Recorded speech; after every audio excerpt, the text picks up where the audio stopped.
Bonjour à tous et à toutes et bienvenue à cet épisode 291 de Sur la Terre des Hommes. Mon cher Jonathan Saint-Prof, dis-le Pierre, comment vas-tu? Bonjour, comment vous est? Ah, ok, tu vas pratiquer. Bonjour, comment ça va? Là? C'est la seule phrase que je vais dire en créole de tout le show, parce que c'est la seule que je me rappelle. J'ai Ben oui, besoin de ça- répondre en forme. En forme, ouvrez même. Ouvrez même. Et Toi où, aussi. et où même. Et où même, ouais. Ça veut dire quoi? Et où même? Ça va, et toi? Et toi. Et Et dans le fond, toi-même. Et toi-même. Et où ouais, même. ok, parfait. Fait que ça va bien, mon cher Joe? Ça va très bien, toi? Oui, ça va très bien. Professeur Roussel, mes hommages. Bonsoir à vous trois, bonsoir à tout le monde dans le chat, ceux d'actuellement et ceux du futur. Oui. Alors, on salue les membres Patreon qui sont avec nous. Cette semaine, les gars, on reçoit Étienne Côté-Paluc, journaliste qui est basé, qui demeure à Port-au-Prince. Mon cher Étienne, comment vas-tu? Ça va bien, merci. Je demeure entre Port-au-Prince et Montréal. Ça dépend du moment de l'année, mais en ce moment, je suis à Port-au-Prince. OK. Dans le fond, Étienne, pourquoi je t'ai invité, c'est que je t'ai vu dans les médias québécois. Je t'ai vu au téléjournal, je crois que c'est celui de 18 heures. Dans le fond, tu es journaliste. Tu es à Port-au-Prince, tu nous as dit avant l'enregistrement, depuis décembre dernier. Mais En ce moment, ça fait environ, tu disais, 15 ans que tu fais un peu la route entre Montréal et Port-au-Prince? oui, c'est ça. C'est depuis le séisme de janvier 2010. Haïti, c'était un pays que je connaissais bien. Je parlais déjà créole. J'étais venu quelques mois habiter à Port-au-Prince pas très longtemps avant. Et puis, le séisme est arrivé. Puis, je travaillais déjà comme journaliste.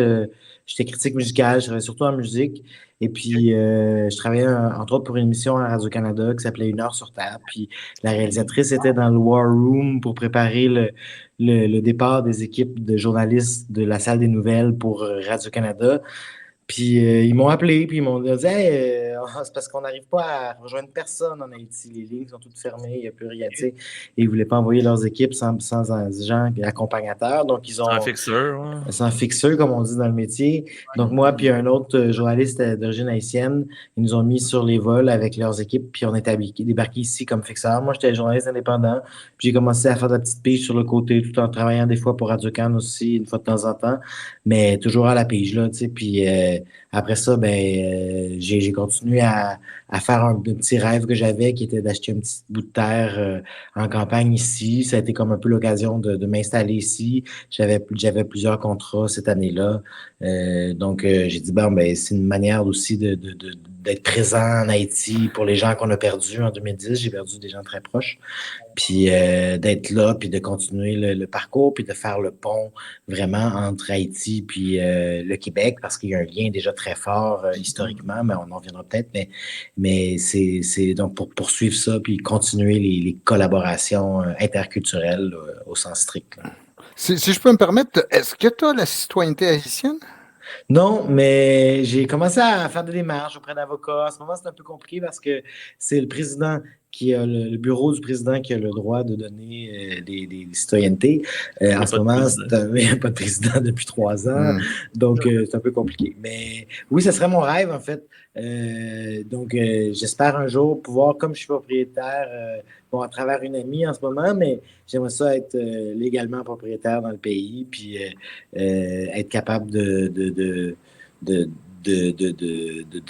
montrer fièrement mon passeport haïtien, pourquoi pas un jour. Ouais. Tu disais que est-ce que tu t'es acheté un lopin de terre en Haïti? Oui, un petit bout de terre, pas très gros, là. Dans quel coin?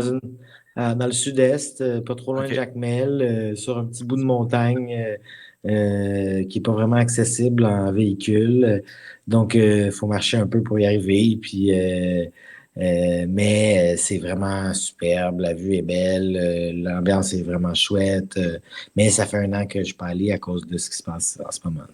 Ouais. La prochaine étape, ça va être de faire du rhum. Oui, peut-être, mais là, pour l'instant, c'est surtout planter. Depuis 10 ans, là, ce qu'on veut, c'est planter des arbres fruitiers partout, puis construire une forêt, d'arbres fruitiers le plus possible. Ah, ce serait cool, ça. Ouais. Alors, là, dans le fond, tu dis que tu peux pas y aller depuis 1 an, ça veut dire que tu es confiné à Port-au-Prince? C'est quoi, tu as un appartement là-bas ou... À Port-au-Prince? Ouais, là, je suis chez une amie, en fait, qui m'a prêté gentiment son appart. Elle était partie il y a 1 an à Montréal pour d'autres raisons. Puis elle dit, ben, c'est qu'il n'y a pas de problème. Fait qu'elle m'a prêté son appart pendant que je suis là. Je ne devais pas être ici, en fait. Je devais être de retour à Montréal le 29 février. J'avais mon billet, puis tout. Puis j'ai pris un vol du Cap-Haïtien dans le nord vers Port-au-Prince. Là, j'attendais mon vol pour aller à Miami pour après ça arriver à Montréal. Puis finalement, ça a été annulé pendant que j'attendais mon vol à côté de l'aéroport. Ma correspondance, en quelque sorte. Là. L'aéroport a fermé, il y a eu des attaques armées, puis tous les vols ont été annulés. Puis depuis, l'aéroport n'a jamais réouvert vraiment. Ça veut dire qu'il n'y a plus personne qui entre et qui sort d'Haïti par Port-au-Prince, dans le fond. Exactement. Tu disais que tu étais à Port-au-Prince, puis on dit aussi que la ville de Port-au-Prince est occupée à 80% par les gangs. Est-ce que tu es dans un quartier, dis-nous, que tu es dans un quartier sécuritaire en ce moment? Oui, quand même assez libre. Là. Je dirais qu'il y en a qui disent 70%, ça dépend un peu des évaluations, c'est dur à calculer.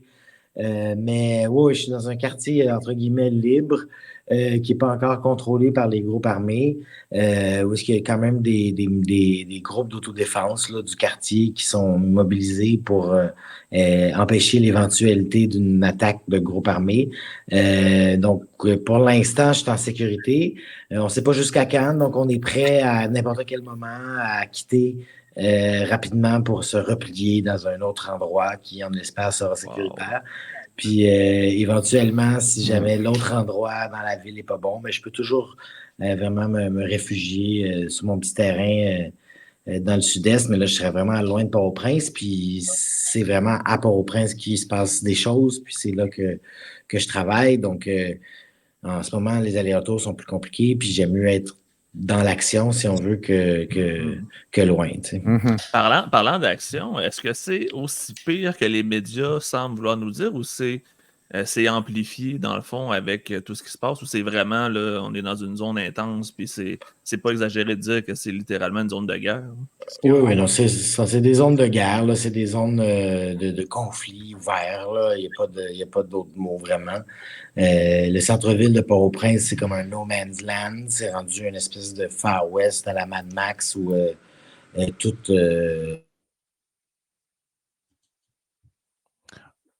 Je crois que. On vient de perdre ton son. On vient de perdre ton son, Étienne. Est-ce que tu nous entends, Étienne?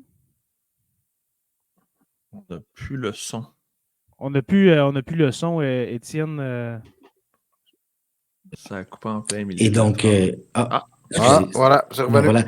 C'est un vieux problème qui est là depuis longtemps, mais qui n'a jamais vraiment été adressé, si vous me permettez l'anglicisme. Ouais. Et puis, maintenant, ça retombe un peu dans la figure de tout le monde. Tu sais. Puis là, les groupes, ils commencent à envahir un peu partout, à se faire plaisir. Il y en a qui se font construire des piscines dans leur ghetto. Tu sais, c'est vraiment... ils avaient des petites villas. Là. C'est vraiment comme une autre vie. Là. Puis mettons, là, pour le bénéfice de nos abonnés, depuis quand exactement que les gangs armés ont pris possession, sont peut-être de la majeure partie de Port-au-Prince? Est-ce que ça a commencé avec le séisme de 2010 ou bien ça comme c'est... avec l'assassinat de Jovenel Moïse? La présence des groupes armés... criminel, entre guillemets, ça peut remonter jusqu'à la dictature. C'est-à-dire qu'il y en a qui, les tontons Macoute, puis tout ça, il y en a qui parlent que c'était un peu ce genre de logique-là aussi. Après ça, il y a eu... ça a été des manières aussi... Les militaires pro-dictature se servaient de milices, si on veut, pour garder la main sur des populations, des quartiers et autres. Puis en même temps, eux autres, ils se faisaient un petit pourcentage de ce qui se faisait. Ça commence, tu peux remonter jusque-là. Puis après ça, il y a eu d'autres moments où, par exemple, le président, au début des années 2000, il voulait protéger, il se sentait menacé par les États-Unis, puis il voulait se protéger. Donc, il a encouragé les groupes armés dans les quartiers populaires qui étaient favorables à son pouvoir d'aller mater les manifestations contre son gouvernement. Il y en a eu beaucoup à l'époque. Après ça, il y a eu un coup d'État, encore probablement appuyé par les États-Unis en 2004, qui a mis le président dehors. Puis là, la force onusienne est rentrée. Puis, entre autres, le Brésil, ben, ils sont rentrés à Cité Soleil avec des grosses armes, puis ils ont tiré partout. Puis là, ça a été d'autres massacres. Mais en même temps, les groupes armés qui étaient ciblés, ils sont jamais disparus complètement. Fait que là, après ça, ça a été une question de culture politique, d'essayer d'empêcher les manifestations contre son gouvernement. Donc, tu finis par encourager d'autres groupes pour pouvoir empêcher que les manifestations prennent la rue. Puis bon, c'est devenu aussi, il y a eu des gens impliqués dans le secteur privé aussi, qui se servaient des gangs pour des groupes armés, comme j'aime mieux les appeler, pour les encourager leurs propres intérêts. Donc, c'est très lié souvent à la politique ici. Et finalement, aujourd'hui, on est rendu à un niveau où la bête est devenue plus grosse que son maître. Puis maintenant, ils sont complètement autonomes. Ils font des kidnappings, puis ils deviennent à faire plein d'argent en faisant des kidnappings ou en faisant. Là, il y a 13 postes de péage qu'on a calculés autour de Port-au-Prince, qui sont des postes de péage illégaux avec des gens armés où ils rançonnent les bus qui passent, par exemple. Donc, à chaque fois qu'un bus passe, ben, les gens n'osent plus prendre la rue tant que ça, mais ceux qui osent la prendre, ben, il faut qu'ils payent plus cher leur voyage. Puis à chaque fois, il faut que le chauffeur donne la cote au poste de péage de fortune. Wow. On a une question avant. OK. On a une question. Là, je ne sais pas c'est qui, c'est Facebook User. Juste peut-être activer. Oui, pour répondre, oui, la question, c'était depuis Duvalier. Oui, la dictature, ça a fini en 1986.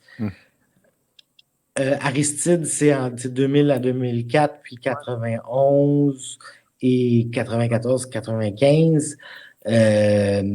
Et puis Duvalier, c'est la dictature. Là, ça, c'est vraiment jusqu'en 86. Puis là, c'est vraiment c'est beaucoup plus autoritaire. Là. C'est vraiment l'interdiction, pas de liberté d'expression.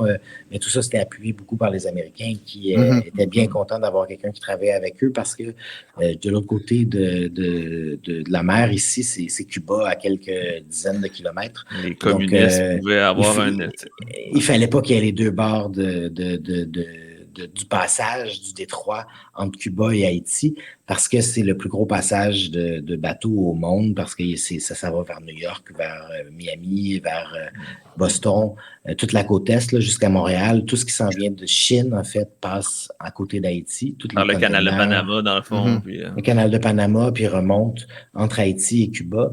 Depuis donc longtemps. Donc, c'est un canal qui est toujours très important. C'est une des raisons qui fait qu'à l'époque, stratégiquement, entre guillemets, les Américains trouvaient ça favorable d'avoir un homme fort en Haïti qui est capable de contrôler la situation. En Duvalier. Duvalier. Si on revient au groupe armé, on peut pas, par exemple, dire qu'il y a une espèce d'unité idéologique entre eux. Ils sont pas unis par un seul courant d'idées ou, selon ce que j'en comprends, ce que tu nous disais, c'est que ils peuvent être loyaux à un groupe politique ou à un autre, mais t'as pas une espèce d'unité entre eux, là. Mais non, effectivement, c'est tous des gens qui ont des idéologies propres.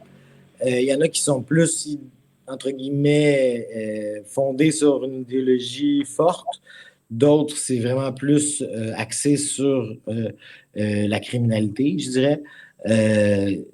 Donc, tu as le chef d'un groupe criminel qui est aussi rappeur puis qui fait des vidéos de trap sur YouTube. T'en as d'autres qui... Pardon? Est-ce que c'est Barbecue, celui qui se fait appeler? Non, non, okay. Non, c'est pas lui. C'est un autre, mais tu as celui-là, celui qui se fait appeler Barbecue, qui se veut être le grand rassembleur, qui est beaucoup plus modéré dans ses actions en général, c'est-à-dire qu'il est moins... il est moins connu pour faire du kidnapping, par exemple, ou ce genre Essaie de de se choses-là. légitimer, peut-être. Hein? Peut-être un peu plus, c'est une bonne question, mais en tout cas, mais qui aime beaucoup parler aux médias puis se présenter comme l'espèce de Che Guevara de la Révolution, alors qu'il est associé à 8 autres groupes armés dans son groupe de base, là, qui sont accusés d'avoir fait les pires exactions, comme l'autre aussi, mais ils sont tous il n'y en a pas vraiment beaucoup qui ont patte blanche dans tout ça. Il y en a certains groupes qui sont. C'est-à-dire que souvent, les chefs, les leaders armés, ils vont essayer ils viennent, surtout dans leur quartier d'où ils viennent, où ils ont grandi, ils vont essayer d'avoir un rôle un peu de leader social, ils vont aider des gens à l'école, ils vont ramener une certaine paix. Donc là, il y a aussi ça ici, c'est-à-dire que il y a un des leaders qui était emprisonné, il est sorti de prison avec les autres au début du mois de mars, puis là, il promet de ramener la paix dans son quartier qui avait été envahi par un groupe rival l'automne pendant que lui n'était pas là. T'sais. Donc, c'est tout... il y a plein de politiques internes entre les groupes, puis à la base, ces groupes-là, ils s'entre-déchirent, puis c'est ça qui a permis à tout le reste de la société d'évoluer quand même, parce que on pouvait faire, eux, ils s'entre-déchirent, mais bon, nous, on va continuer. C'était triste pour les gens qui habitent dans ces quartiers-là. Beaucoup sont soit partis, sont soit morts, ou soit parce qu'ils n'étaient pas d'accord avec ce qui se passait, ou endurent. Mais c'est difficile pour eux autres. Puis c'était un peu cette ignorance-là de ces quartiers-là pendant aussi longtemps. Des quartiers populaires, souvent. La plupart des jeunes qui ont des armes dans les mains, c'est juste une job qu'ils aimeraient avoir. C'est rien d'autre. Ils n'ont rien d'autre à faire de leur journée. Exactement. Puis c'est une manière de faire de l'argent. Puis souvent, il y en a même qui sont un peu forcés de tomber là-dedans parce qu'ils sont nés dans le mauvais quartier. Donc, c'est pas simple nécessairement pour ces jeunes-là. Bon, les leaders des groupes, c'est peut-être différent, mais les petits jeunes, c'est des adolescents beaucoup, là. C'est juste que c'est une manière, c'est un peu comme, moi je compare ça souvent comme un jeu vidéo, où ta vie vaut pas grand-chose finalement, fait que tu as une arme dans les mains, c'est le fun, fait que tu peux tirer, puis tu peux faire peur au monde, puis avoir l'impression d'être fort, mais en même temps, un gangster, voilà, tout ça, mais c'est pas des gens nécessairement mal intentionnés pour la plupart. Ils ont juste trouvé une manière de s'en sortir, puis c'était celle-là parce que c'est le contexte qu'il y avait autour d'eux. Après ça, il y a d'autres facteurs aussi, il y a d'autres éléments, mais il faut comprendre que c'est pas c'est pas tous des gens méchants comme tels. Si on veut. Mal intentionnés, nécessairement. Mal intentionnés. Oui, au final, parce qu'ils ont des armes et ils tirent, mais ils pensent avoir un but noble. C'est ça, il y a une espèce d'idéologie noble derrière ça, mais ils savent aussi que c'est pas nécessairement très moral, parce que l'Haïti est une société extrêmement morale, où la religion chrétienne, entre autres, est très, très présente. Donc, je pense qu'ils comprennent ce qu'ils font, mais ils n'ont pas vraiment d'autre choix, et c'est tout ce qu'ils connaissent, puis c'est tout ce qu'ils ont autour d'eux comme manière de vivre. Donc, ils ont quand même commencé avec leur révolution, couper tête, bouler caille, on coupe les têtes, on brûle les maisons. On dirait que c'est dans leur ADN d'avoir cet esprit un peu plus, je veux dire, violent-là. Je pense que c'est aussi une grande partie de désespoir, c'est aussi une grande partie d'occasion. Oui, il y a l'idéal révolutionnaire qui est sûrement qui est toujours très, très populaire en Haïti. C'est aussi ça il y a eu le déchoucage après la dictature, la grande libération. Donc, c'est sûr qu'il y a cette idée de combattre l'injustice qui est extrêmement forte dans la culture ici. Mais je pense pas que c'est intrinsèque non plus à la culture haïtienne d'être dans ce niveau de violence-là. Par chance, c'est encore juste des armes de main. On n'est pas dans les bombes et dans des affaires de même. Là. Mais ça reste des guerres de gens pas très, avec peu de moyens, entre guillemets, parce que ça prendrait pas beaucoup de choses pour résoudre le problème, mais c'est juste qu'il n'y a pas vraiment de volonté de part et d'autre pour le résoudre. Puis il faut Pourquoi dire tu penses? Ah, vas-y, ce que j'ai. Juste un petit commentaire, puis en même temps, ça peut revirer en question, mais depuis le séisme, mettons qu'on prend un adolescent de 13-14 ans, là, il a juste connu ça, il a connu juste le chaos, il a juste connu un système Ou est-ce que ça ne fonctionne pas? Ou est-ce qu'un président se fait assassiner en parlant de Jovenel Moïse? Ou est-ce que sûrement que le système d'éducation marche à pas de tortue, Étienne? Sûrement que c'est pas... Oui et non, c'est-à-dire que c'est surtout ces quartiers populaires-là où il n'y a pas vraiment d'avenir. C'est des centaines de milliers de personnes qui habitent un à côté de l'autre dans des bidonvilles. Puis souvent, même l'État offre très peu de services dans ces endroits-là. Puis bon, quand il y a une guerre de groupes armés, mettons, ben, ils vont encore moins. Donc, puis il n'y a personne qui en parle, puis ça devient comme un bon, ben, il y a une guerre à Cité-Soleil, bon, ben, il y a une guerre à tel. Bon, ben, écoute, c'est comme ça. Ça devient comme normal, alors qu'on ne devrait pas normaliser ce genre de choses-là, qu'on n'a pas vraiment qu'il n'y a pas eu vraiment d'intervention musclée. Je veux dire, c'est avant même que le président soit assassiné. Là, la première route que tu as occupée, c'est la grande route vers le sud. Il y en a juste une. Puis c'est en juin 2021, un mois avant l'assassinat du président, qui ont envahi toute la zone, puis ont commencé à contrôler les allées et venues. Incroyable, ça. Excuse-moi, Joe, je t'ai coupé tantôt. Est-ce que tu t'en souviens? Oui, dans le fond, c'est ce que je voulais savoir, c'est que je me demandais, tu sais, on parle que c'est des gens de peu de moyens, mais ils sont armés quand même jusqu'aux dents. Donc, il y a clairement des moyens quelque part. Il y a des gens qui financent ça et qui ont un intérêt politique, comme tu disais, à ce que ça dure. Donc, ça ne peut pas. Les armes n'apparaissent pas comme par magie. Là. Non, effectivement. Puis ce qui se passe, c'est comme j'expliquais tout à l'heure, c'est que au début, ils donnaient de l'argent pour satisfaire les groupes, puis dire OK, ben empêche cette manifestation-là, ou va manifester, ou va faire telle affaire. Après ça, ils allaient racheter des armes. Puis après ça, ben, ils leur disaient fais ceci. Mais de plus en plus, comment je pourrais dire, ils n'ont jamais eu un contrôle total sur ces groupes-là, puis de plus en plus, ils sont devenus financièrement autonomes. Parce que le kidnapping est devenu comme une industrie, pratiquement. Là, il n'y en a pas beaucoup depuis un mois et demi parce que c'est un peu la crise, puis il n'y a personne qui prend les rues, puis bon.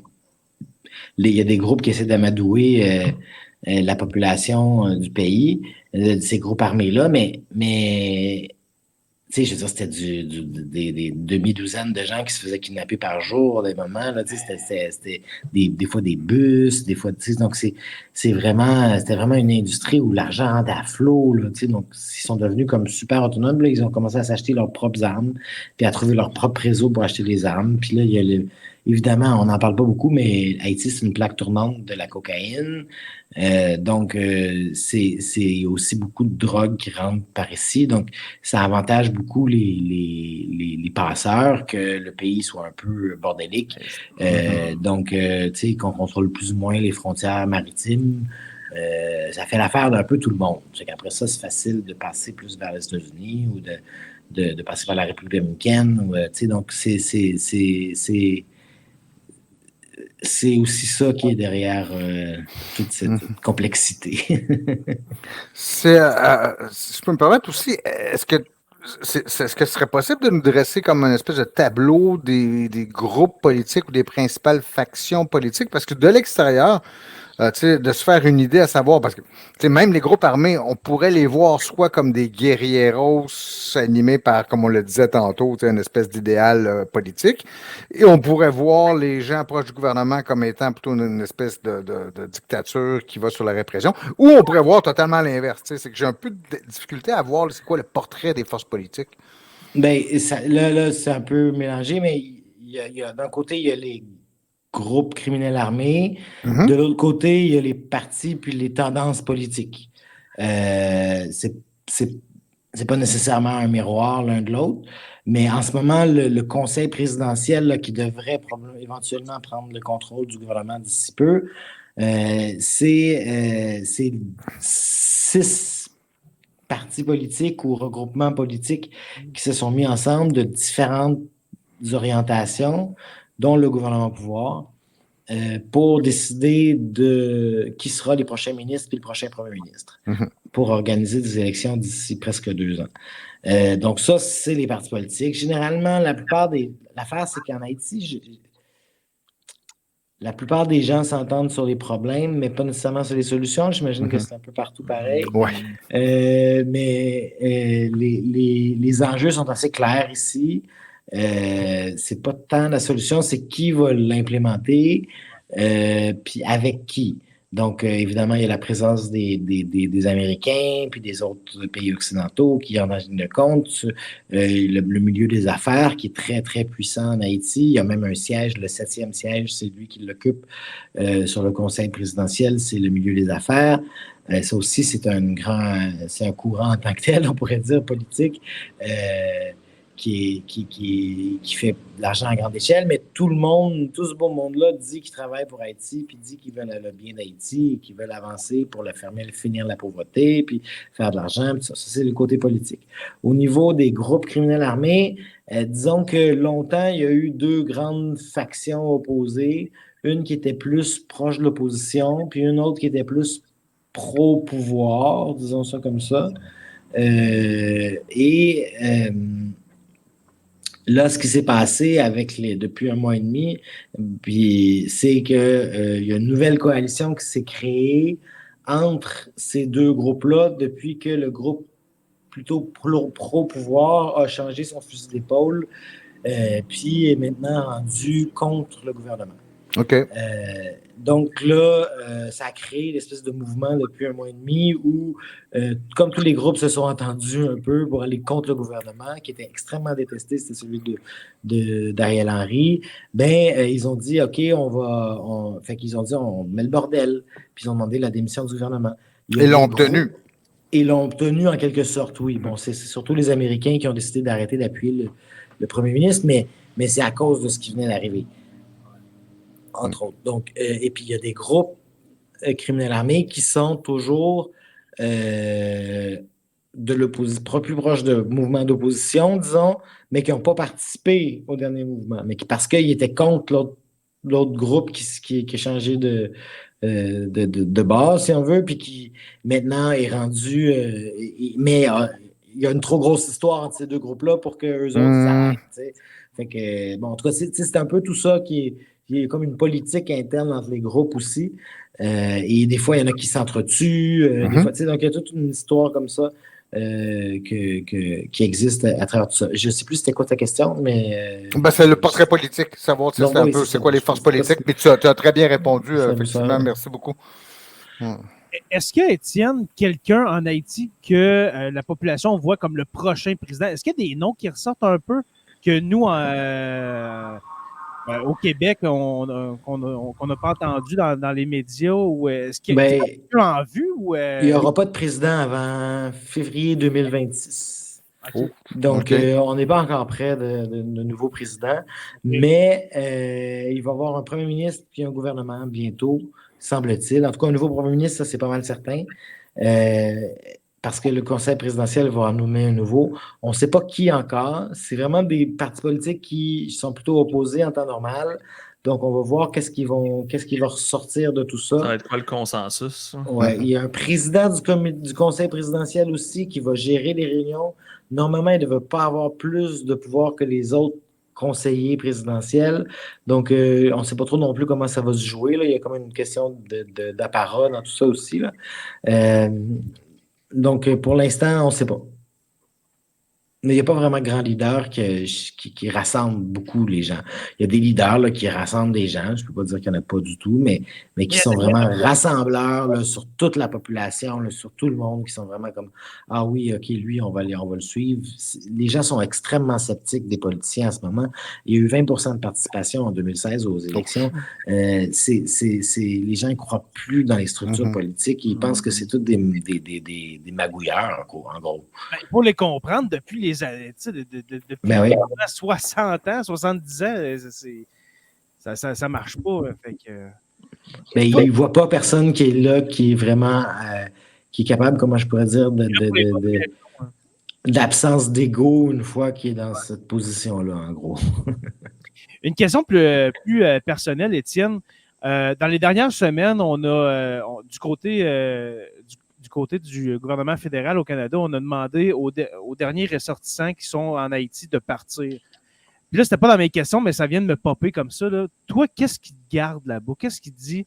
Moi, je vais rester, même si on envoie des avions pour aller chercher les derniers Canadiens qui restent. Toi, tu t'es dit, non, moi, je vais rester en Haïti. Mais c'est un pays que j'ai choisi déjà à la base, de un. J'ai pas de jeunes enfants à ma charge. Les écoles sont fermées, tout est à l'arrêt, donc c'est un peu compliqué quand tu as des enfants à l'école, tu sais. Euh, donc, ça, c'est déjà un bon point. Ensuite, ben, c'est sûr que moi, je suis journaliste dans la vie. Je fais beaucoup de production, je fais de la recherche aussi, mais tu sais, un de mes principaux chapeaux, c'est d'être journaliste. Et quand il y a des moments comme ça, ben, tu te sens à ta place. Tu as vraiment l'impression d'être utile pour faire ce que tu fais de mieux, c'est-à-dire expliquer comment ça se passe par ici, faire le pont entre les cultures, parler comment aussi que Haïti a une belle culture. Moi, c'est la musique. Une des choses qui m'a fait aimer le pays, c'est la musique à la base, mais il y a Le plein d'autres compas, choses le aussi. zouk. Oui, ben, le rap créole, le rabodaille. Mais, et donc, tu sais, c'est aussi montrer ça, c'est montrer aussi les similitudes entre le Québec et Haïti, il y en a plein, dans le créole, entre autres, mais tu sais, c'est de montrer nos racines quand même communes dans la francophonie et dans la fierté de la langue locale qui est ici le créole. Donc, c'est la principale langue locale. Deux anciennes colonies françaises, quand même. Effectivement, qui a plein de vieux mots français qu'on utilise dans nos propres dialectes. Et ici, tu sais, si je te dis, ah oui, l'y fait fret à souhait, hein? Mais tu as compris ce que j'ai dit, puis alors que je te parle en créole, on va dire piastres. Tu sais, on va dire, Ouais. ah, ça coûte 10 Ah ouais? piastres. Mais ça vient tout de cette origine-là. Tu sais, au supermarché, tu vas acheter une tomate 10 piastres, mais tu l'achètes 10 gourdes, en fait. Mais on va dire 10 piastres. Tu sais. Tu sais, il y a plein de trucs qui se ressemblent. Il y a plein de. Tu sais, puis Haïti, c'est aussi une histoire qui est je vais arrêter après, là, mais c'est aussi une histoire qui est fabuleuse. Tu sais, c'est vraiment l'espèce de film hollywoodien. Tu sais, son histoire, ben, ça va peut-être venir un jour un bon film là-dessus, mais tu sais, la révolution haïtienne, c'est probablement, moi, en tout cas dans mon analyse, Haïti, c'est la première république moderne. OK, dans mon livre à moi. Parce que qui s'est inspiré beaucoup des tentatives de république en France puis aux États-Unis avant, mais c'était à chaque fois des républiques qui comprenaient le travail des esclaves. Donc, c'était des fausses républiques, en quelque sorte, parce que tu ne peux pas t'appeler une république si tu as une partie de ta population qui est esclave, puis que, tu sais, c'est pas vraiment une république où tout le monde a le droit de vote, mettons, tu sais. Bon, c'est en excluant, évidemment, les questions de genre, parce que là, on pourrait revenir sur le droit de vote des femmes, ça pourrait être aussi une autre question, mais si on exclut la question du genre, c'est la première république, quant à moi, démocratique de l'histoire moderne. Donc, il y a quand même un gros héritage qu'on a balayé sous le tapis depuis parce qu'on avait honte de ce qu'on était, peut-être, je sais pas. Mais tu sais, c'est quand même eux qui ont permis, c'est quand même Haïti qui a permis les indépendances de toute l'Amérique latine en grande partie, qui a permis l'indépendance de la République dominicaine, de la colonie, qui a permis, tu sais, que ça a été comme un espèce, ça a été un point d'ancrage pour Bolivar quand il a fait sa révolution. C'est pour ça que je parlais de l'Amérique latine. Ça a été, tu sais, il a été comme c'était un vrai peuple libre là, assez dès le départ, puis qui est un peuple qui s'est créé de lui-même de différentes racines, de différents mélanges, puis s'est uni autour d'une seule culture, puis autour d'une seule langue. Donc, c'est quand même assez fabuleux. C'est le seul mot que je peux trouver comme histoire, puis comme importance dans l'humanité. Donc, il y a ça aussi que je trouve intéressant, en plus des liens, comme je le disais, avec le Québec, qui sont très forts et qui, pour moi, devraient être renforcés. Tu parlais de l'indépendance d'Haïti. On a dit en début d'épisode, je pense, avant qu'on enregistre, que je suis le seul dans les quatre qui n'a aucun lien avec Haïti, à part qu'il y ait une ville qui s'appelle Jérémie. Ça, je le reconnais. C'est très belle, d'ailleurs. C'est la ville des poètes. J'aimerais beaucoup aller me faire poser à côté de la pancarte de Jérémie en Haïti. Le 1er janvier 1804, l'indépendance d'Haïti, je l'apprends. Ça serait bon, peut-être, dans une couple de semaines, peut-être, de faire un épisode sur la révolution haïtienne. Je connais pas avec Toussaint l'ouverture. Ouais. Et la réaction de Napoléon. Ça pourrait rentrer aussi quelque part dans nos épisodes napoléoniens. Le film Napoléon a été une grosse insulte pour beaucoup d'Haïtiens parce qu'il n'y a aucune mention de ce qui s'est passé en Haïti.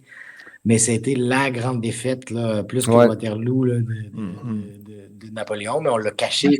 C'est Waterloo qu'on s'est souvenu, mais la vraie grande défaite, ça a été Haïti. En quelle année, ça, la défaite en Haïti? 1803, 1802, 1803, puis 1804, ça a été l'indépendance, mais et il avait envoyé des armées par bateau. Là, 30 000 soldats, je pense, quelque chose comme ça. Puis ils ont tous été assassinés, puis ils ont mis les colons blancs dehors. Il y en a beaucoup qui ont été assassinés en Haïti aussi. Puis ils ont fait, fuck off, là, vous ne revenez pas ici. Là, puis ils ont déclaré l'indépendance. Mais Toussaint Louverture a été quand même capturé par les Français. Oui. Il est mort en prison. Il est mort avant l'indépendance haïtienne. OK, d'accord. Il y a un épisode de je me rappelle plus c'est quoi la série, mais c'est une série française d'histoire qui avait un épisode sur Toussaint Louverture. J'ai un blanc juste parce que je pense, mais c'est vraiment super intéressant sur son histoire, justement. Je vais essayer d'aller chercher. Un peu une question qui est en lien avec la dernière que je t'ai posée, Étienne, mais toi, est-ce que, honnêtement, tu te sens en danger ou bien c'est comme business as usual? Là, ou est-ce que il n'y a pas de danger, mais à l'intérieur de toi, est-ce que tu sens que peut-être demain matin, ils vont rentrer chez vous puis écoute, on apprend à vivre avec le danger, en quelque sorte. On apprend à avoir des plans B, des plans C, à être prêt à toute éventualité, à avoir à avoir des informations aussi sur le terrain. On est assez branchés sur le terrain, moi puis mon équipe. Donc, c'est ce qui nous aide, c'est ce qui nous protège. On n'essaie pas de prendre de risques trop dangereux, justement. De ne pas sortir s'il y a des tirs ou de se renseigner comment se passe la rue avant d'aller faire des reportages. De ne pas descendre dans tel quartier ou d'aller dans tel autre quartier parce que on est tout près du centre ici, où est-ce que j'habite. On est à une douzaine de coins de rue du Champ de Mars. C'est pas très loin, on entend très bien là, quand il y a des tirs. Ça a été beaucoup là, les tirs dans les dernières semaines. Mais jusqu'à présent, depuis un mois, je te dirais depuis un mois, il y a peu trop de tirs dans le coin ici. Au début, il y en a eu un peu dans l'entrée du quartier, mais là, depuis un mois, là, il n'y en a pas trop eu ici. Donc, on est quand même un peu privilégié à ce niveau-là. Comme je disais, le centre-ville a été complètement conquis par ces groupes-là depuis le début du mois de mars.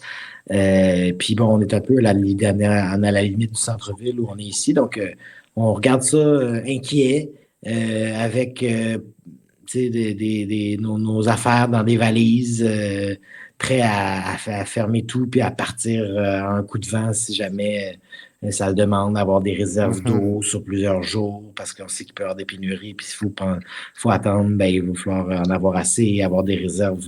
J'ai fait des réserves de diesel pour la génératrice parce qu'il n'y a pas de courant vraiment souvent ici.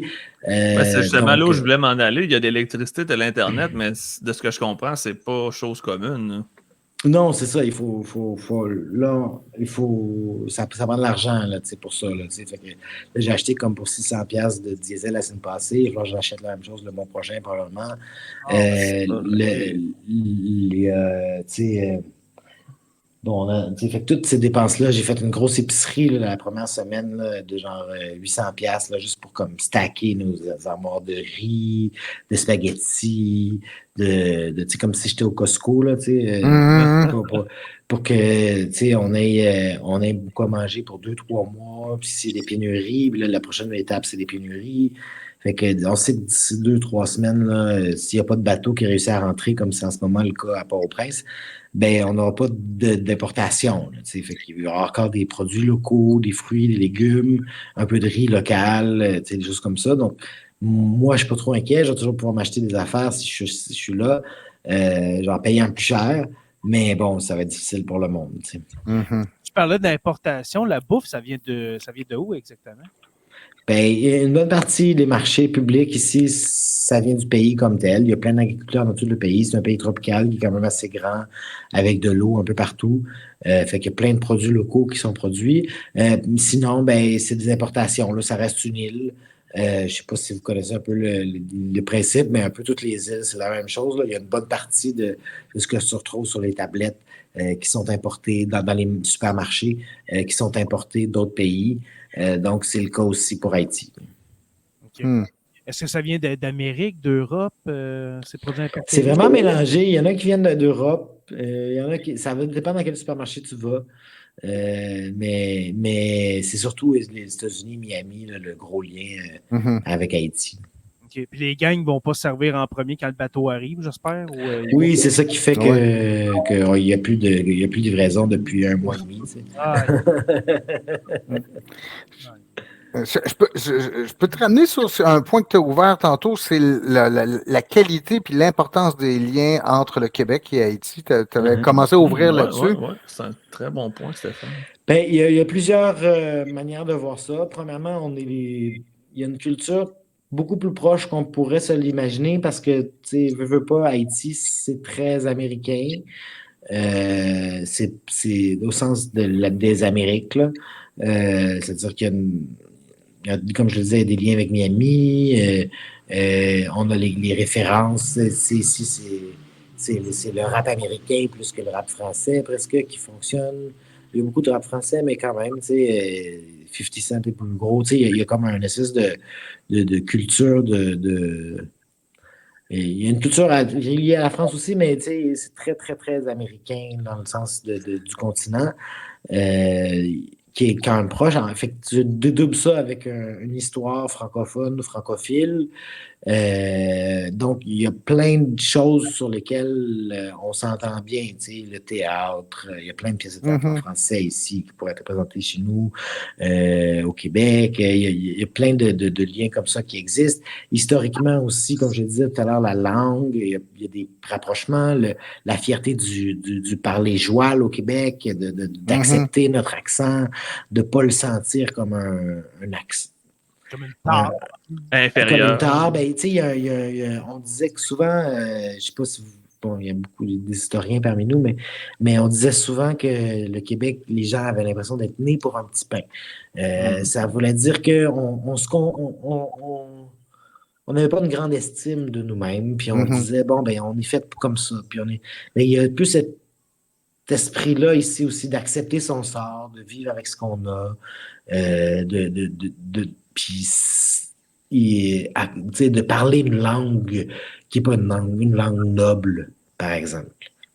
Ben, c'est très lié avec l'histoire du joual québécois, du parler québécois, de la révolution, de la révolution tranquille, d'apprendre à être fier de parler créole, d'exiger des services en créole. C'est tout un peu lié à cette décolonisation des esprits qui est très similaire.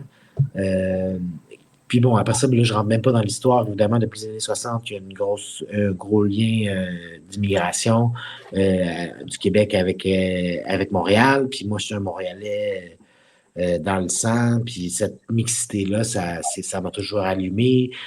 J'adore tu sais, je veux dire, on ne peut pas le nier, mais aujourd'hui, dans le slang joual sur la rue à Montréal, ben il y a plein de mots créoles comme cob, de l'argent.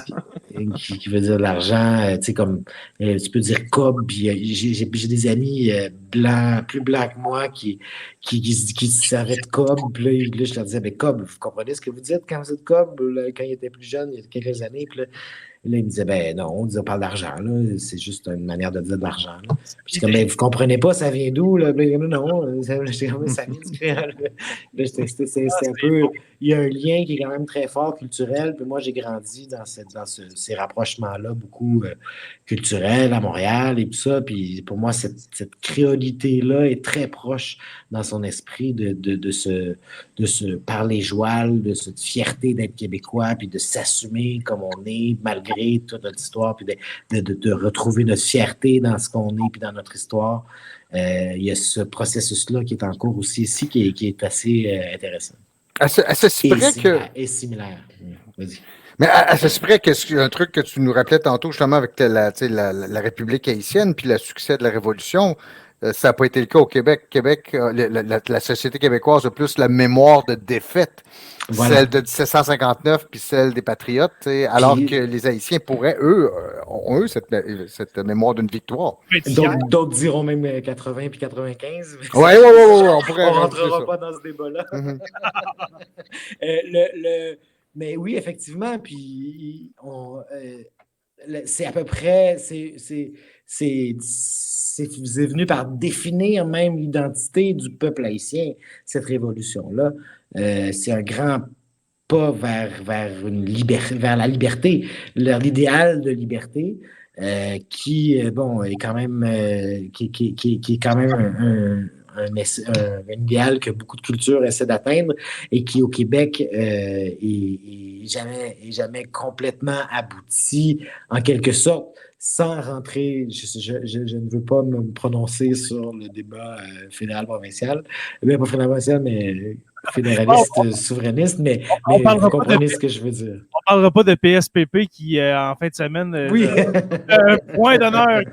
J'ai vu ça. Le fameux grand remplacement. J'espère que vous ferez ouais, ça, ouais, avec des arguments quasiment de grand remplacement. C'était assez triste, qu'est-ce qui s'est passé en fin de semaine.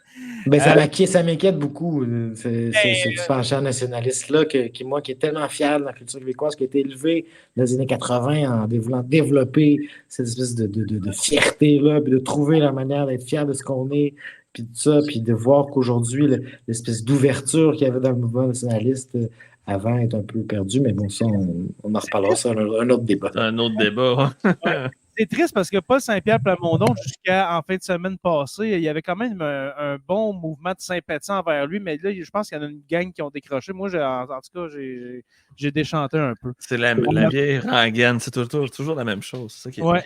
On a une question de Cathy Bosch qui dit « Ça ne serait pas aussi lié avec l'héritage catholique être né pour un petit pain?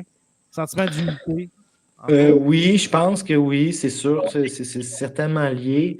Ici, il y a une culture chrétienne, une histoire catholique aussi très, très, très grande. Mais je pense que c'est beaucoup lié aussi à l'esprit colonisé. Ouais. Que c'est la décolonisation qui est un terme qui fait un peu peur là, de militance, beaucoup, mais je pense que c'est quand même important d'en parler. C'est aussi mental. C'est pas juste un envers l'autre, c'est vraiment de se décoloniser les esprits, puis d'arriver vers un moment où on est fier de ce qu'on est, puis on est heureux dans la culture qu'on a, puis dans le rayonnement qu'on peut lui donner. Exact. Tantôt, on parlait des gangs. Je t'ai demandé, est-ce que tu te sens en sécurité? Est-ce que c'est arrivé parce que, comme tu as dit, ça fait 15 ans quand même que tu... là, ça fait quelques mois que tu es là en permanence, mais... une sous-question avant de te poser la question que je veux te poser. Quand tu parles de 15 ans, est-ce que tu as été, pendant 2-3 ans en ligne en Haïti ou bien c'est à coup de 6 mois, tu reviens, tu retournes 6 mois? Ouais, c'est plus à coup de 6 mois. Je fais des gros voyages, puis après ça, je retourne à Montréal, je fais des contacts. Ça m'est déjà arrivé une année ou deux de me trouver 2-3 contrats à Montréal, puis de retourner à la fin de l'année. Mais bon, chaque année, je viens au moins 2-3 fois en Haïti, puis souvent sur des longues périodes. Fait que ça me permet d'avoir un pied ici, puis de sentir un peu ce qui se fait. Puis comme il n'y a pas grand d'autre monde qui fait ce travail-là, ben, je me sens utile aussi dans ce que je fais. Oui, exact. La forme, ma question principale, c'était dans toutes ces années-là, est-ce que tu as eu à faire face à un membre de gang armé à te faire pointer un arme dans le front, je sais pas. Oui. J'ai même déjà été braqué d'au moins 2 fois. Après ça, j'ai passé le nombre de contrôles avec des gens armés. Moi, je me suis fait une spécialité aussi depuis 15 ans de toujours aller visiter mes amis à Cité Soleil, à La Saline, à des endroits dans des quartiers populaires vraiment souvent oubliés pour pouvoir rapporter ce qui se passe. Puis oui, ça m'est arrivé, je vous ai pas mis de détails, ça a bien fini, il faut toujours dire oui, puis répondre à ce qu'ils veulent, puis on s'en est sorti à chaque fois plutôt de bonne manière, en tout cas en vie et sans égratignure. Mais bon, ça fait toujours un peu peur. Le rapport aux journalistes, c'est quoi? Est-ce qu'ils vous voient comme étant des alliés qui peuvent venir parler d'eux ou ils vous voient plutôt négativement? Mais ça dépend, ils vont te tester, ils vont te poser des questions. Ils ne voudront pas recevoir des journalistes sur leur territoire qui sentent qu'ils sont hostiles à leurs actions. Fait qu'il faut que tu leur montres que c'est important de travailler pour eux, que de donner un message. Puis, donc, tu essaies de rester critique, mais c'est pas facile. Toujours. Fait que pour l'instant, je te dirais que depuis 1 an ou 2, j'ai arrêté de me déplacer trop dans différents quartiers où il y a des gros groupes armés très présents parce que juste l'accès, c'est compliqué et c'est dangereux. Mais comme je suis allé, tu sais, il y a des 10 années avant, j'y allais régulièrement, ben, j'ai plein de contacts puis d'amis que j'appelle, puis qui me donnent des nouvelles, qui prennent des photos. Il y a des gens, j'ai un petit collectif de journalistes haïtiens, photographes haïtiens avec qui je travaille, puis on est un peu partout dans la ville, puis on essaie de suivre un peu ce qui se passe quand il se passe des choses. Mais le fait qu'il y ait une grosse diaspora haïtienne au Canada, au Québec, en particulier à Montréal, j'imagine que même pour les gens des gangs, ils doivent être au courant en même temps, puis donc d'avoir un journaliste qui parle aux membres de la diaspora peut être quelque chose soit d'intéressant, soit de gênant, ça a le contexte, comme tu disais. Mais je comprends pas trop. C'est-à-dire que, tu sais, pour les membres des gangs, de savoir Oui. que lorsqu'ils te rencontrent, manifestement, tu es un Canadien, tu es un Québécois, et donc un journaliste qui parle aux membres de la diaspora québécoise ou canadienne, tu sais, peut être intéressant ou gênant pour eux. Ben oui, c'est pas tant la diaspora que le monde en général. Là. Ils veulent pas passer pour des caves non plus, tu sais. J'imagine, oui. Donc, mais en même temps, ils sont contents de faire passer leur message, surtout dans le cas de Jimmy Cherizier Barbecue, dont on parlait un peu plus tôt. Donc, ils sont heureux de parler à des journalistes, puis mais il y en a beaucoup qui parlent juste pas. Là. La majorité, il y en a aucun qui accepte les entrevues. Là. C'est pas... il y en a beaucoup qui sont connus pour... il y a 2-3 chefs dont on a le visage. La plupart des grands chefs, on sait c'est qui, on les reconnaîtrait. Mais beaucoup de leurs soldats, entre guillemets, quand on voit des vidéos, souvent ils se filment eux-mêmes ou quand tout ça qui partagent, ben, ils se cachent le visage.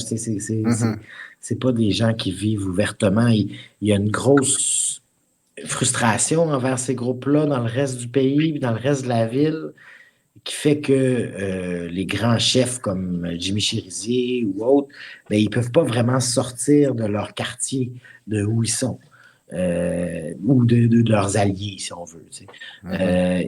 Ils sont un peu bloqués dans ces endroits-là parce que s'ils sortent, ben, il y a un mouvement d'autodéfense populaire depuis au moins 1 an, mais qui existait un peu caché avant, mais où ils vont se faire lyncher carrément par la population. Il y a plein, à chaque semaine, ils ne sont pas les bienvenus. Là, ils vont se faire déchouquer, hein, je pense aussi, selon l'expression. Oui, ben déchouquer, c'est plus les immeubles, là, mais...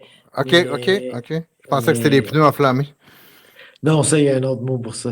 Mais le déchoucage, c'est l'attaque des maisons. Là, OK, d'accord. C'est moi qui me mêle. Mais oui, donc... ils vont se faire attaquer. Il y a des histoires où il y en a qui, je me souviens, il y a 2 semaines, il y a des policiers qui se sont fait, il y a un policier en civil puis un autre gars qui se sont fait arrêter à Mirebalais, une ville juste au nord de Port-au-Prince.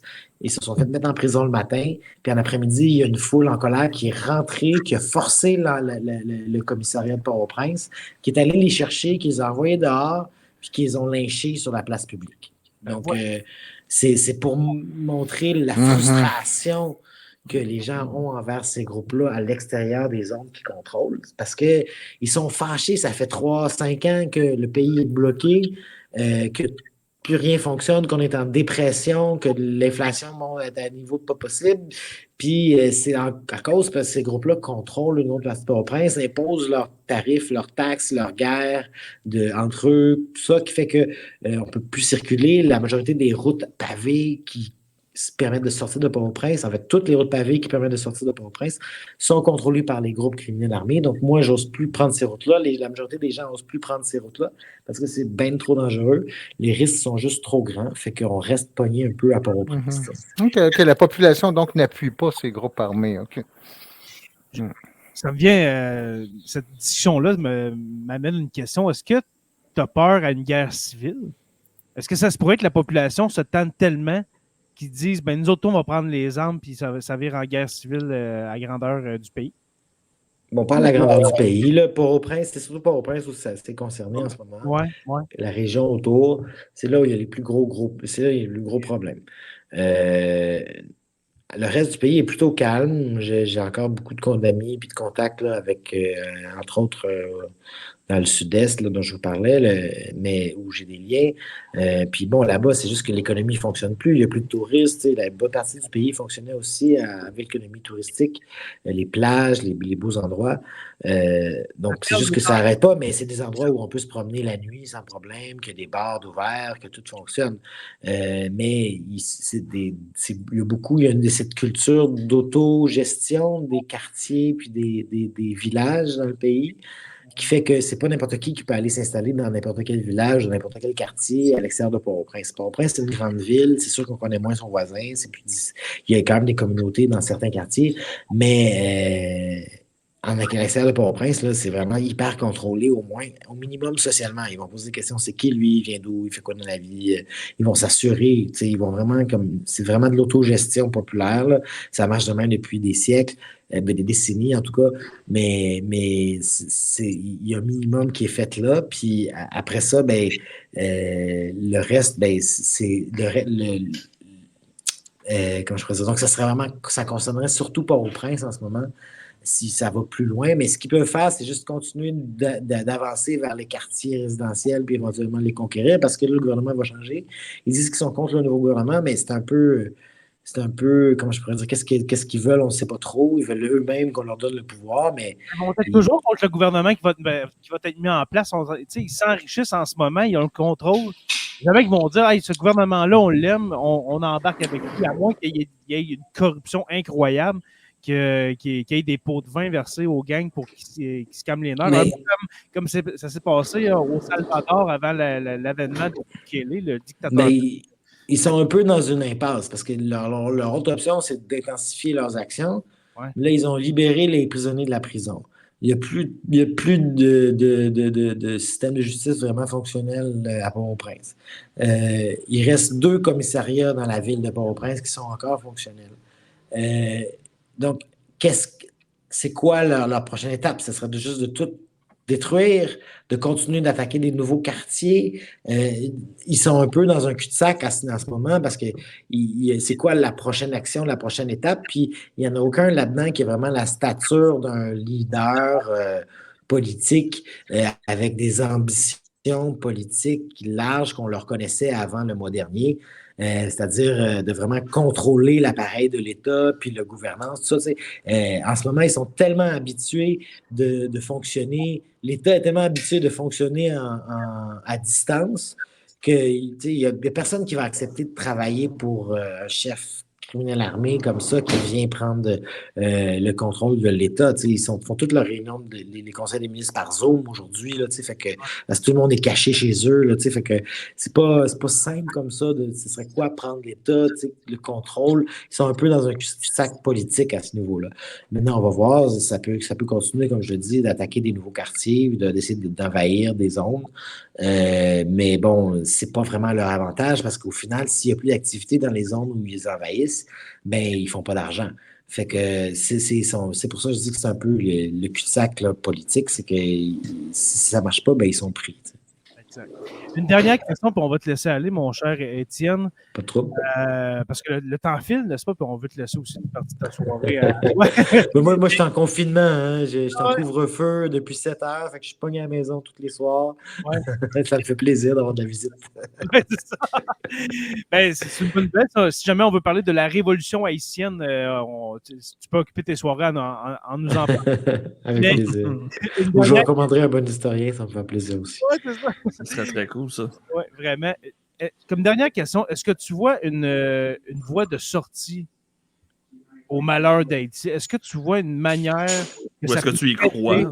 Que le pays sorte, devienne la perle des Antilles qu'on a connue. Est-ce que tu as de l'espoir pour Haïti? Bon, On n'a pas le choix de vouloir continuer d'avancer, là. Tu sais, Ouais. c'est-à-dire que c'est un pays, c'est une culture. Puis, je veux dire, les Haïtiens vont rester là, ils ne pourront pas aller habiter ailleurs. Puis, il n'y aura pas de. Tu sais, je veux dire, Haïti va rester là dans 20 ans quand même. Fait que, au final, tu sais, on ne peut pas juste abandonner tout un pays. Tu sais. Sinon, on va quoi? Les accueillir tous à Miami puis à Montréal. Tu sais, c'est pas possible, là, physiquement. On ne peut pas mettre 4 millions de personnes. Tu sais, ils sont 12 millions en Haïti. On ne peut pas sortir tout le monde. Donc, la porte de sortie, c'est la première chose, c'est de renforcer la police haïtienne, de leur donner des meilleures conditions de travail. Ils risquent leur vie en ce moment pour des 500$ par mois, où est-ce qu'ils vont se battre avec des fusils, puis des Kalachnikov, pas des Kalachnikov, là, mais l'équivalent. En tout cas, bref, des mitraillettes à tous les jours, ils vont se battre, puis tout, puis ils reçoivent des balles, puis tout, mais ils sont payés 500$ par mois. Je dirais que la grosse solution, quant à moi, ce serait d'acheter des blindés, des véhicules blindés, comme un 50-100 véhicules blindés, un peu comme les gros véhicules de police blindés, là, vous voyez un peu ce que je veux dire, là? Ça sert des fois en Amérique du Nord pour gérer les foules, c'est un peu exagéré, Le je vous SWAT, dirais. Oui, le SWAT, là. Exactement. Ben, ces véhicules-là, là, les groupes criminels, ils en ont vraiment peur, mais il y en a juste une douzaine, une quinzaine qui sont encore fonctionnels. Il y en avait commandé 18 du Canada, on avait promis le mois suivant. Ça avait pris un an, finalement, plus qu'un an, avant qu'ils finissent à les livrer, les 18. Il y en a 8 là-dedans qui sont non fonctionnels. Ils ont été faits à Toronto, je dois le dire, parce que ça me frustre beaucoup. Mais les véhicules blindés comme ça, là, où est-ce que les policiers se sentent protégés parce qu'ils sont derrière une armure, ils peuvent entrer dans les quartiers, ça, ils en ont vraiment peur. Après ça, ça serait vraiment la première chose, moi, je dirais, là, qui serait je suis de plus en plus convaincu avec des drones. Puis aussi, je dirais, des experts en tactique policière qui sont capables d'accompagner les policiers haïtiens, les dirigeants dans leur tactique tu sais, on n'a pas l'impression qu'il y a un plan global pour reprendre les quartiers. Tu sais. On attend d'avoir ça. Tu sais. Puis ça prend quelqu'un qui prévoit ça sur plusieurs mois, voire plusieurs années. Après ça, les autres solutions, sur la table en ce moment, il y a une solution d'une force étrangère internationale. Il y a beaucoup de scepticisme par rapport à cette solution-là. Mais en même temps, vu qu'il n'y a pas vraiment d'autres solutions concrètes qui est sur la table en ce moment, je pense que c'est un peu l'aide du désespoir. Là. Tout le monde, les gens à Port-au-Prince sont un peu prêts d'accepter l'aide de n'importe qui. Puis bon, enfin, il y a des résolutions politiques à plus long terme qui sont importantes à faire. Puis éventuellement, c'est sûr que la répression comme telle, ça va avoir des limites peut-être aussi. Je dirais, avant qu'on réussisse à retirer les 500 000 armes qui sont en circulation illégale, ça va prendre du temps. À un moment donné, peut-être qu'il faudra aussi éventuellement réfléchir à une genre de commission vérité et réconciliation comme il y a eu en Afrique du Sud ou autre, pour qu'il y ait des gens, une fois qu'il y a un État un peu plus solide, mais qui s'assoient avec les groupes criminels armés pour leur demander mais qu'est-ce que vous voulez vraiment, puis c'est quoi que ça prendrait pour que vous déposiez les armes, pour qu'on arrête ça vraiment, qu'il n'y en ait plus du tout, quoi. On voit que c'est pas aisé, c'est pas facile de trouver une solution pour la situation en Haïti. Non, mais je trouve que j'ai fait un bon résumé là, quand même en peu de temps. J'ai vraiment répondu à ça. Oui, vraiment. Non, mais ce que je veux dire, c'est ça, c'est que ça fait des années que ça dure. Des blagues. Oui, je sais. Mais ça fait des années que ça dure. Fait que, c'est sûr que ça passerait par. Est-ce que tu crois à une intervention internationale? On avait parlé du Kenya il y a quelques semaines. Je pense que c'était tombé à l'eau. Ouais. Non, mais c'est toujours sur la table, semble-t-il. On attend de voir qu'est-ce qui va se passer. Moi, comme journaliste, j'ai pas vraiment d'opinion par rapport à la venue au nord du Kenya, mais est-ce que de la force internationale. Mais c'est clair qu'ici, c'est un débat aussi. Et que il y a beaucoup de critiques par rapport à l'idée d'une intervention. Tu sais, c'est des policiers qui vont arriver ici du Kenya, qui vont être payés 3 000, 2 000 piastres par mois parce qu'ils ont plein d'extras, puis tout, puis pas aucune dépense, avec des US, là, tu sais, on s'entend, parce que c'est un pays dangereux, puis tout, fait que avec de l'équipement jusqu'au cou, super bien équipé, avec plein de véhicules, tout va être fonctionnel pour eux autres, alors que la police haïtienne a de la misère à équiper sa propre police, à leur trouver de l'équipement de protection, à avoir des véhicules blindés dont je parlais. Donc, c'est vraiment, ça va être un clash, si on veut, entre les deux aussi, il ne faut pas oublier. Mais de ce que je peux dire, à tout le moins, j'ai quand même plusieurs amis policiers, surtout dans des rangs plus qui ne sont pas nécessairement des dirigeants là, de la police, là, dans des rangs plus inférieurs. Et puis, ils sont épuisés, apeurés, découragés, ils attendent juste de l'aide. Donc, que ça soit de n'importe qui, ils veulent juste qu'on les aide. Fait que je pense que en ce moment-ci, faut faire quelque chose. T'sais. Après ça, la forme comme telle, je ne sais pas si c'est la force internationale comme il est prévu en ce moment, mais il faut faire quelque chose. Là. Je veux dire, il n'y a pas de. À un moment donné, ils vont péter aux frettes. Là. Il y en a plein qui partent aussi, il y en a qui démissionnent, il y en a qui ne se présentent plus au bureau. C'est décourageant parce qu'en ce moment, tous les policiers sont repliés dans leur base, dans leur commissariat, dans leur endroit. Les policiers tactiques dans leur base qui sont attaqués, ils circulent même plus dans les rues. Donc, ils sont juste là à essayer de protéger leur petit coin, leur petit bout de coin. Donc, c'est un peu inquiétant pour eux autres. T'sais. Une question pour Stéphane, qui est professeur en relations internationales. Est-ce que tu crois que le Canada aurait avantage à participer à une telle force pour rentrer à Haïti? C'est-à-dire, ce qui est un élément de réticence pour le gouvernement canadien, c'est quoi le plan de sortie? C'est-à-dire, quand tu entres dans une opération de maintien de la paix ou une opération de rétablissement de la paix, ou ce que tu veux, là, c'est-à-dire, c'est quoi les conditions? Qu'est-ce qu'on vise exactement à faire? L'objectif, Oui, puis à quel moment on va en sortir aussi? Parce que ce qui est arrivé des fois, c'est que tu as des missions qui se sont étirées sur des décennies, littéralement, là, quand on pense à Chypre, par exemple. Là. Et d'autre part, le gouvernement Trudeau ne s'est pas démarqué par l'audace de sa politique étrangère et de sa politique de sécurité. Là, donc, je pense qu'il y a aussi des manières d'envisager ça autrement. Bon, déjà, comme je disais, je ne vais pas me prononcer directement sur la mission comme telle. Le Canada, je vais quand même spécifier que le Canada a déjà annoncé une aide de 80 millions de dollars pour la mission internationale. Mais moi, je pense qu'en premier lieu, là, je veux dire, si on peut juste prendre les 20 blindés, là, une vingtaine de blindés des policiers canadiens qui s'en servent une fois par année quand il y a un sommet, là, puis qu'on les envoie à Port-au-Prince. Juste ça, là, des blindés usagés là, de la police, là, juste ça, là, ça serait une aide énorme. Et ensuite, d'arriver puis d'accompagner les policiers haïtiens. C'est-à-dire que souvent, c'est des gens qui ont une formation d'1 an là, en police. Là, c'est pas c'est pas que j'ai rien contre eux. Il y en a plein qui sont des bons amis, comme je le disais tout à l'heure, mais ils n'ont pas une connaissance tactique incroyable tout le temps en majorité. Là, il y en a quelques-uns là, qui ont même été utilisés aux États-Unis, qui sont rendus des snipers super top. Puis ça, c'est chouette. Là. Mais la majorité, c'est des gens qui n'ont pas comme l'ensemble du background que ça prendrait avec un plan tactique vraiment plus large. Mais là, déjà de l'accompagnement, mais sauf que ça prend de l'engagement à plus long terme. Tu ne peux pas juste accompagner à distance. Tu ne peux pas juste venir 2 mois accompagner. Ça veut dire qu'il faudrait que tu connaisses les gens impliqués, que tu vois un peu. Tu sais, il y a souvent la peur de la corruption dans la police qui existe aussi. Là, je ne veux pas dire le problème. Mais c'est souvent quand quelqu'un dit qu'il y a de la corruption, c'est souvent aussi c'est parce que ça fait juste révéler que le Canada a un manque d'informations par rapport au fonctionnement de la police et qu'ils ne savent pas qui est-ce qui est corrompu puis qui est-ce qui ne l'est pas. Puis c'est là aussi que le bas blesse, c'est qu'il n'y a pas d'engagement. Quand je parle d'engagement, ça veut dire de mettre les pieds puis de vivre avec ces gens-là puis de partager quelque chose pendant 2 ans. Alors qu'il y a tellement de gens, en plus d'origine haïtienne, dans les forces canadiennes qui ont plein d'expérience puis qui seraient prêtes à être déployés, mais là, il y a plein de blocages, on ne veut pas, c'est risqué.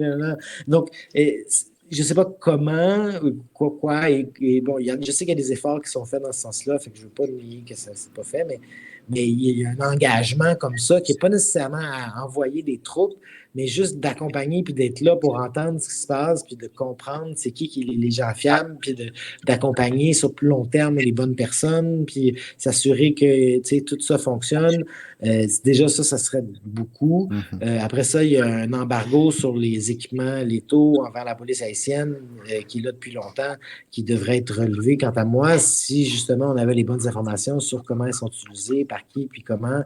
Mais bon, encore là, ça demanderait un engagement, ça demanderait d'avoir un poste, un bureau à Port-au-Prince de la GRC ou de quelque chose qui sont capables d'accompagner à travers ce bureau-là, de répondre aux besoins, puis d'être là en permanence avec les gens. Puis, veut pas, je veux dire, l'ambassadeur du Canada est encore en Haïti, il y a encore du staff qui est là, il y a encore des gens, oui, on va retirer les gens, le staff est non essentiel pour des mesures de sécurité, pour ne pas prendre des chances inutiles, mais il est encore là parce qu'il était capable de vivre, il y a une manière de vivre en Haïti, même lui à Port-au-Prince, mais ça peut être à l'extérieur de Port-au-Prince aussi, mais tu sais, il y a une manière, les gens, ils vivent ici quand même et on peut pas arrêter de vivre à cause qu'il y a une crise comme c'est en ce moment. Donc, oui, ça veut dire des fois être un peu plus inquiet, être plus à risque aussi. Puis aussi, il va falloir, et ça veut peut-être dire aussi qu'on pourrait perdre des gens éventuellement, mais en même temps, c'est quoi l'autre option? C'est juste d'abandonner le pays, tu sais. Donc, je pense qu'il y a juste un milieu qui n'a pas été réfléchi à travers tout ça quand même. Oui. Alors, c'est ça, une crise très complexe, hein, et puis espérons-le qu'il y aura un dénouement plus tôt que tard, on va dire ça comme ça. Ah oui. On est les premiers ici à l'espérer.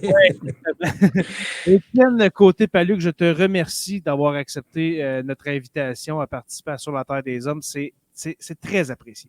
Oui. Ben, ça me fait plaisir. Puis ceux qui s'intéressent, qui veulent s'intéresser un peu plus en profondeur à Haïti, ben, je vous invite à suivre mon haitimagazine.ca. Je suis rédacteur en chef de ce magazine. On essaie de publier des nouvelles différemment du pays. On parle un peu tout de ce qu'on vient de parler, mais aussi des activités socioculturelles et autres qui se passent dans le pays. Donc, venez nous suivre. Puis si vous voulez, encouragez-nous. C'est un collectif qui s'appelle DMON Info, dans lequel je suis, qui produit. On est un peu partout. On essaie de suivre un peu tout ce qui se fait. Et puis, ceux qui le peuvent, on encourage un abonnement. C'est juste 60$ par année. Sinon, la majorité du contenu est disponible gratuitement. Peux-tu nous répéter le nom du site, s'il te plaît? Oui, c'est haitimagazine.ca, c'est en français. Et sinon, en anglais, haitiweekly.com, ça existe aussi. Okay. Mais haitimagazine.ca, allez nous suivre. C'est du journalisme en Haïti, sur Haïti, pour le public québécois et canadien. Et donc, pour montrer un peu la complexité, l'humanité derrière les enjeux compliqués d'Haïti. Je vais mettre le lien dans la description du podcast. Le podcast qui est disponible jeudi, le 18 avril.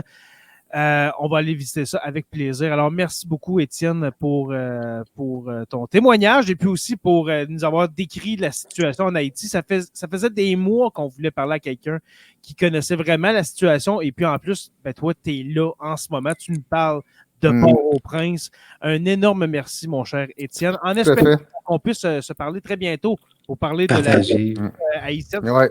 Ce serait vraiment... Merci. Kebela, comme on dit ici. Ouais. Jonathan le prof, merci beaucoup de ta présence, de ta participation. Grand plaisir, Jay. Puis je vais prendre 2 secondes parce que j'ai cherché pendant 20 minutes le fameux épisode de documentaire sur Toussaint Louverture. C'est un épisode de Secret d'histoire avec Stéphane Bern qui est sur la vie de Toussaint Louverture et c'est vraiment excellent. Stéphane Bern, c'est à mon avis un des meilleurs animateurs historiques là, de la francophonie. Donc, si vous voulez aller faire une petite recherche pour vous trouver ça, c'est disponible sur France TV, donc j'imagine sur plusieurs autres. Ou de mettre le lien quelque part lié avec le... Sur YouTube, ça doit se trouver, le Secret d'histoire. Qui, je crois, j'ai suivi ça pendant... Ça marchait encore, Secret d'histoire? Moi, j'ai une bonne question. C'est un épisode de 2021, donc je pourrais pas dire, mais oui, j'aime beaucoup Stéphane Bern. Il y a un podcast aussi, donc... Oui, exactement. On va aller écouter ça pour se préparer parce que moi, je ne connais rien là-dessus. Et puis, professeur Roussel, merci beaucoup de votre participation. Oui, dis-je bien à cet épisode de Sur la Terre des Hommes. C'est toujours un plaisir d'être avec vous autres, avec les invités et avec les gens dans le chat. Yes. Alors, merci justement aux membres Patreon qui étaient là avec nous. Merci à nos abonnés qui nous écoutent en podcast. Oui, sachez que cet épisode-là a été enregistré le 16 avril. Alors, si vous voulez, comme ça, à toutes les semaines, on enregistre. Devenez membre Patreon pour venir soit juste écouter ou même participer, poser des questions à nos invités. C'est toujours apprécié. Justement, merci à nos abonnés de suivre Sur la Terre des Hommes. Je vous rappelle qu'on est disponible sur Apple Podcasts, Spotify, balado-québec.ca et YouTube au Sur la Terre des Hommes podcast. Merci à nos membres Patreon, les curieux stagiaires, historiens, érudits, nos 2 orateurs, Construction avec un S, Rivard de Rwanda, et puis le miel Habitémis, le meilleur miel au monde, même en Haïti. C'est certain que c'est pas le miel Haïti, le miel Habitémis. Pour les rejoindre, c'est très facile, le patreon.com/SLTDH. Je vous invite à rejoindre la page Facebook Sur la Terre des Hommes podcast et Sur la Terre des Hommes, la communauté, pour venir discuter avec nous. Merci à Martin Godette et puis à la chaîne Tout ce qui TV, la chaîne Twitch de Tout ce qui TV, oui, qui rediffuse nos épisodes le dimanche vers 17h30, 18h. Sur la Terre des Hommes est une présentation des éditions Derniers Mots. N'oubliez pas qu'à tous les jours, nous écrivons l'histoire et on se revoit la semaine prochaine pour une autre page d'histoire de Sur la Terre des Hommes.